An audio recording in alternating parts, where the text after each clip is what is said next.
Hello guys. दोस्तों, central government में group B and group C की परमानेंट पोजीशन के लिए नोटिफिकेशन आउट हुआ है। ग्रुप बी के लिए जूनियर इंजीनियर सुपरिटेंडेंट नर्सिंग की वैकेंसीज है। ग्रुप सी के लिए एडमिनिस्ट्रेटिव असिस्टेंट की वैकेंसीज है। इसमें अप्लाई करने के लिए ऑल इंडिया कैंडिडेट एलिजिबल है। यह वैकेंसीज आईआईटी गोवा यानी Indian institute of technology Goa की तरफ से आउट हुआ है। 20 मार्च 2026 को ये नोटिफिकेशन आउट हुआ था। आपका एग्जाम भी गोवा में होगा और आपकी जॉब लोकेशन भी गोवा में रहेगी। इसमें ऑल इंडिया कैंडिडेट यहाँ पे क्लियरली लिखा है कि एलिजिबल हो गए अप्लाई करने के लिए। सभी वैकेंसीज नॉन टीचिंग वैकेंसीज है। ग्रुप बी में जो सैलरी मिलेगी पे लेवल 6 की सैलरी मिलेगी। ग्रुप सी में जो सैलरी मिलेगी पे लेवल 4 की सैलरी मिलेगी। ग्रुप बी में अप्लाई करना चाहते हो तो आपकी उम्र 34 साल से नीचे होनी चाहिए। ग्रुप सी में अप्लाई करना चाहते हैं तो आपकी उम्र 27 साल से नीचे होनी चाहिए।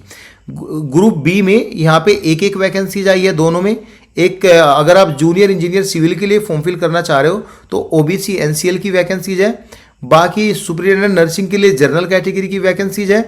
एडमिनिस्ट्रेटिव असिस्टेंट में 3 वैकेंसीज है। एक यूआर के लिए है, एक ओबीसी एनसीएल के लिए है, एक फिजिकल हैंडीकैप्ड यानी पीडब्ल्यूबीडी वीएच कैटेगरी के कैंडिडेट के लिए है। यहाँ पे लिखा है other allowance on basic pay will be paid as per the central government, यानी गवर्नमेंट ऑफ इंडिया जो सेंट्रल गवर्नमेंट द्वारा अप्रूव्ड रहता है वही सैलरी आपको मिलेगी।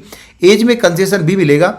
हालांकि जनरल वालों को कोई एज में कंसेशन नहीं मिलता है। अगर आप ओबीसी के लिए अप्लाई करना चाहते हो तो यहाँ पे जो 27 साल है उसको आप 3 प्लस कर दो तो 18 से 30 साल तक आप अप्लाई कर सकते हैं। पीडब्ल्यूबीडी में 10 साल आप यहाँ पे ऐड कर दो तो यहाँ पे 18 से 37 साल तक आप एलिजिबल है अप्लाई करने के लिए। यहाँ पे लिखा है पीडब्ल्यूबीडी का हालांकि मैक्सिमम जो एज का रिलैक्सेशन है वह 56 ईयर तक है, लेकिन डिपेंड करेगा वह एक्स सर्विसमैन है या किस कैटेगरी का कैंडिडेट है। यहाँ पे जो ऑनलाइन एप्लीकेशन की डेट है वह 20 मार्च से लेके आप 19 अप्रैल तक फॉर्म फिल कर सकते हैं। यहाँ पे क्लियरली लिखा गया है। एंड गाइज अब हम डायरेक्टली क्वालिफिकेशन के ऊपर बात करेंगे। अगर आप जूनियर इंजीनियर सिविल के लिए अप्लाई करना चाहते हैं तो यहाँ पे 3 साल का डिप्लोमा में 60% नंबर प्लस के 6 साल का एक्सपीरियंस आपका होना चाहिए। डिप्लोमा के साथ 6 साल का एक्सपीरियंस और 60% नंबर। अगर आपने बीई बीटेक किया हुआ है सिविल इंजीनियरिंग से तो आपका 60% नंबर तो मैंडेटरी है, लेकिन 3 साल का एक्सपीरियंस यहाँ पे होगा तो एलिजिबल होंगे आफ्टर द डिग्री। अगर आपने एमई एमटेक किया हुआ है तो यहाँ पे डायरेक्टली एलिजिबल है आप अप्लाई करने के लिए। For applicant with full time master degree in civil engineering normal duration of master program would be counted towards experience, maximum 2 year counted करेंगे वो लोग एक्सपीरियंस। अगर आपने नॉर्मल प्रोग्राम से मास्टर डिग्री जो नॉर्मल ड्यूरेशन का होता है वो आपने किया है तो इसको वह 2 साल के एक्सपीरियंस में कंसीडर करेंगे। ठीक है। अब सुपरिटेंडेंट नर्सिंग के लिए बात करेंगे। 3 साल का जो जनरल नर्सिंग मिडवाइफरी का आपका डिप्लोमा है, 60% नंबर होने चाहिए, 6 साल का एक्सपीरियंस है तो आप एलिजिबल होंगे। अगर आपने डिप्लोमा नहीं किया, बीएससी नर्सिंग से किया और 3 साल का एक्सपीरियंस है और रजिस्टर है आप स्टेट नर्सिंग काउंसिल से तो आप एलिजिबल है।